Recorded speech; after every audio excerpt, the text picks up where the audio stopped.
Hi guys, Philip Good here. I am a relationship coach and an abuse recovery specialist. This video is a continuation of the book that I'm recording, Ignited by the Bottle, Delivered by the Fist. And this video is chapter 7, and this is about mum at breakdown, mum at breakdown point. And just to reiterate, my mother had 3 breakdowns. It used to call them back in the day nervous breakdowns, but they're really emotional breakdowns, I guess. And you got to certainly a breaking point, right? And she got there on at least 3 occasions, probably more. But she is really good at masking, those sort of emotions to a point until it came to a head, and then she went over the top, you know. But as in the previous video, the passing of my grandfather was a pivotal moment for all of us, really, for myself, my siblings, my mum, and my dad, particularly my dad. See, my grandfather was a businessman. He was a very, very smart man and a wealthy man. He's a property owner, subdivided property, sold it off, almost like as a property developer. He was a businessman. Owned a 25% share in a warehouse distribution centre on the city side of Auckland. Had his own carrying business, cartage, moving house, and that sort of thing.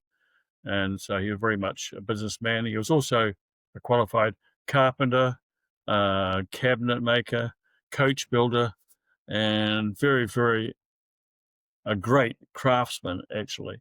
Very, very smart man, but a very, very capable person as well.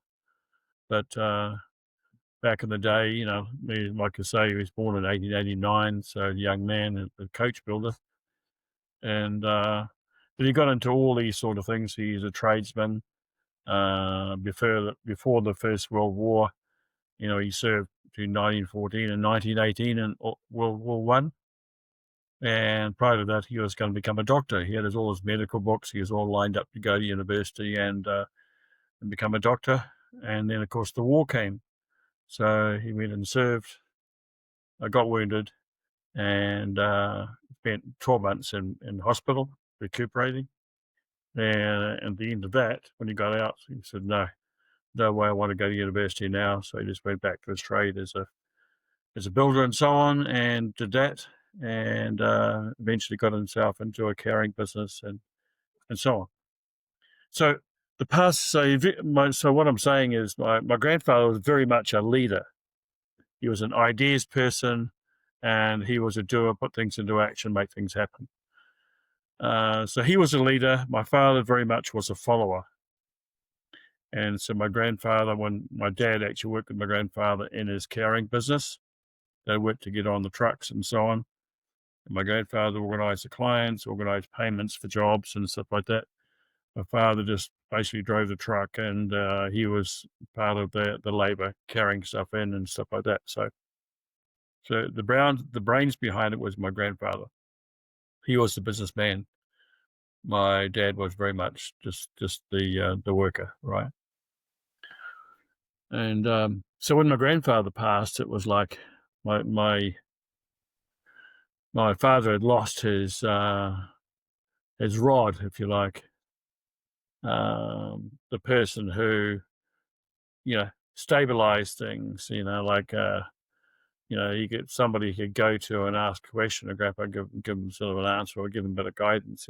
So he lost that.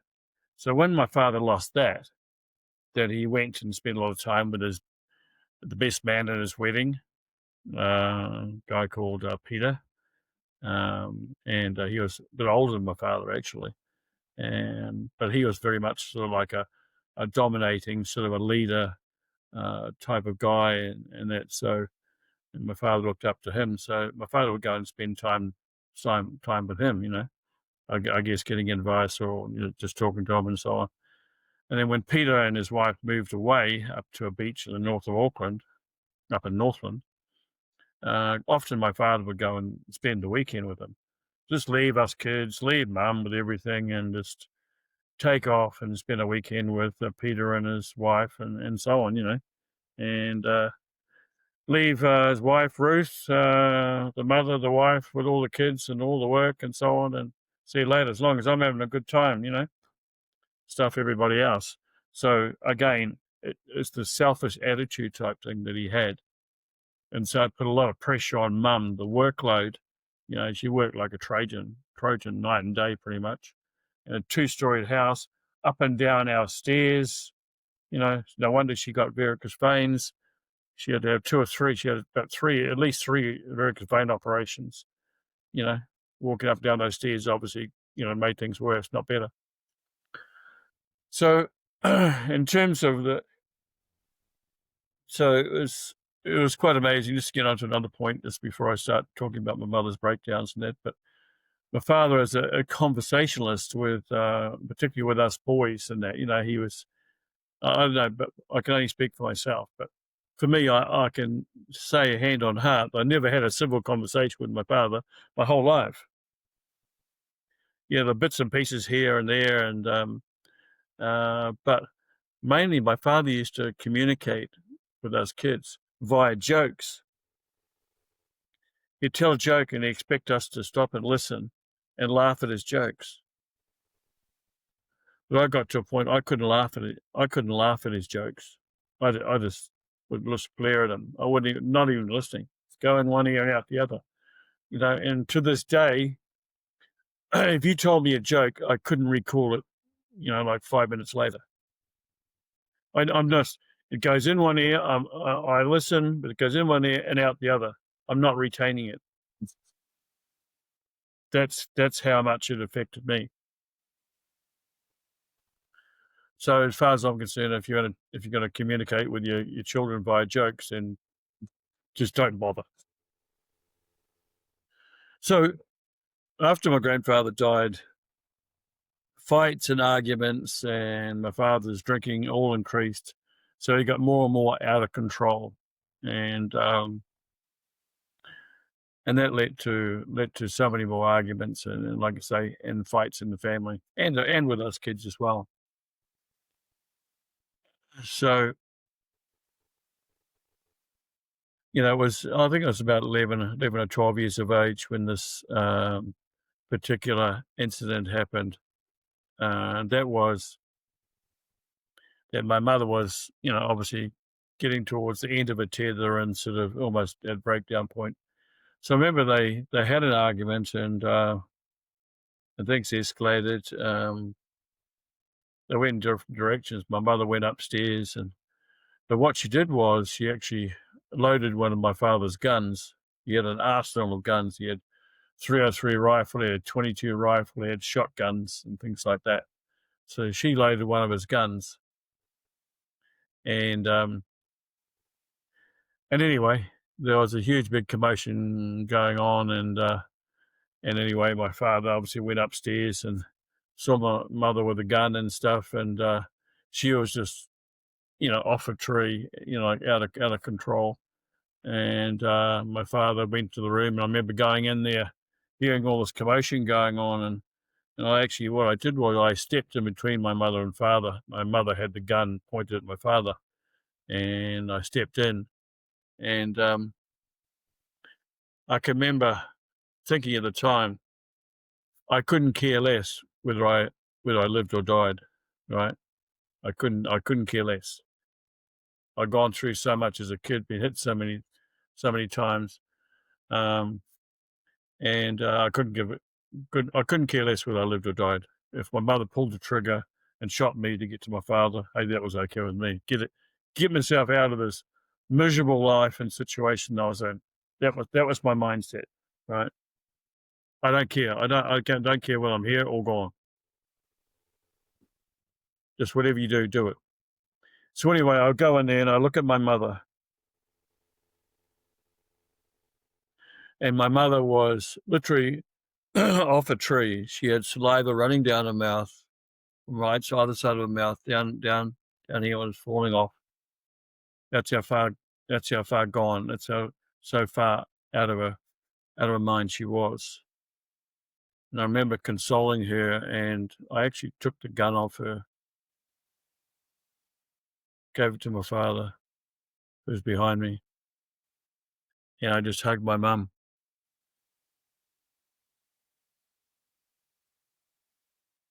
And but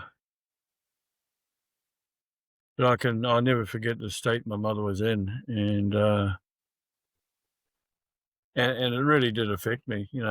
It was something that a kid of 10 or 11 or 12, I can't remember the exact age I was, but I was around that age, and a kid of that age shouldn't have to see something like that. It was absolutely terrible.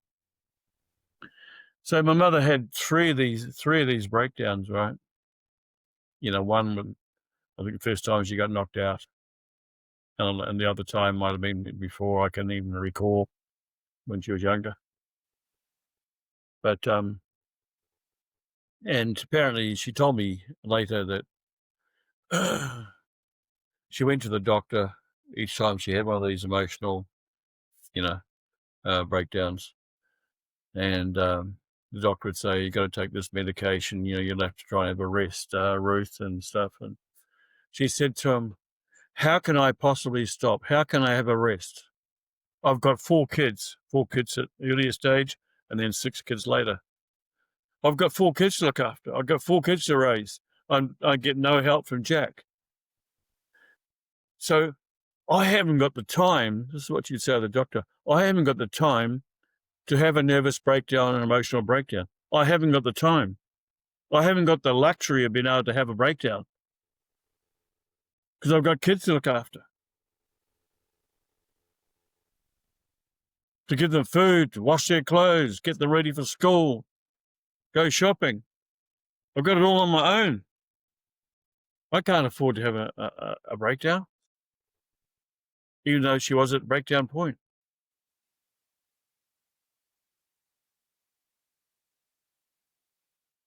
So that's what my mother was going through. The thing is, she never got any help from my father. Like, right through from when I was first born, right through the younger age, like into teenage years. My father was never around to support my mother in any way, shape, or form. Not help her with the workload, not help her with us kids. And it was only on the very odd occasion that he was on shift work for many years. And when he was on the right shift, he would take her down to the supermarket to get groceries and things like that. But often she would catch the bus down and then lug the groceries home. That was her norm. And there was only one car, and my old man took that car to work. So my mother didn't have a car. She didn't have a car until a few years later when my grandparents, her parents, my mum's parents died. Well, first of all, it was my grandmother, then my grandfather died. And in the will, he left her some money, a share, and amongst other things, she was able to buy a little car for herself and have a bit more independence, a bit more freedom. But other than that, it was always subject to my father what he wanted to do or not, and that was her lot. She had to accept that, and she didn't, just end up another argument and a fight and so on. So that was the reality. So my mother, although she had breakdowns, and there's no wonder because she had, like I said before, she had no help from my father, so she had everything on her own, and was with no help at all. She hardly had any. She had long-term friends way back when she was a kid and a teenager. She saw them now and again, but she never got out and about. She didn't have time. My father did. He was out all the time. He would go down to the pub, Returned Servicemen's Association, Returned Servicemen's League. He'd be down there all the time, talking up with his mates and having a hullabaloo time. But not so my mother. So she didn't really get out. She didn't meet new people, never get out to make friends, never had time, wasn't able to get out and about. She was too busy looking after us kids, looking after the house, doing pretty much anything and everything herself without any help. That's how much of a real selfish person my father was. He was funny. It took me years to realize, but he was a guy that his idea of love was sex. Right? I realized years later that he only married my mother. He really married my mother for sex. It wasn't love. And how do I know that's so true?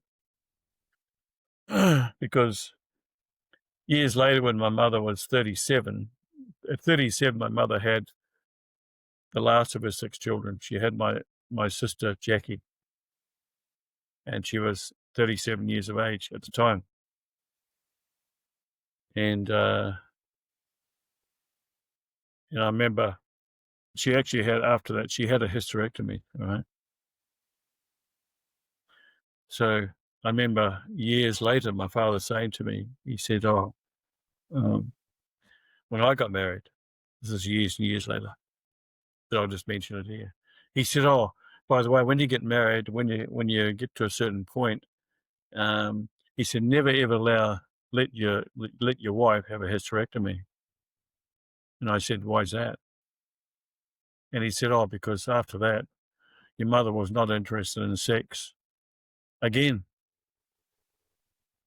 And I came to realize when I was older and wiser and had more knowledge that it wasn't the fact that my mother didn't want sex with my father. It was like that because all the crap that he dished up to her over the years, this is one way of her really giving it back to him, really serving it up to him, not giving him what he wanted, which was sex. So she made out that, as a result of the hysterectomy, she wasn't interested in sex at all. But it wasn't that she wasn't interested in sex, but that's what she made out to my father. I'm not interested. I've got no desire for sex. And of course, then he left her alone, left all of us kids alone a lot more afterwards, spent more time down to the RSA or RSL. He's probably having it off with the other woman as well. My mother wouldn't even know, but she suspected as such. But for my mother, that was her out, right? Her excuse that she wasn't interested in sex was her hysterectomy. But it wasn't. It was just payback to my father for being such a bastard and asshole for all their married life. Okay, guys. So I'll leave it there. Love you and leave you, and I hope you're having a great day wherever you are. And bye for now. I'll talk to you again soon. Bye now.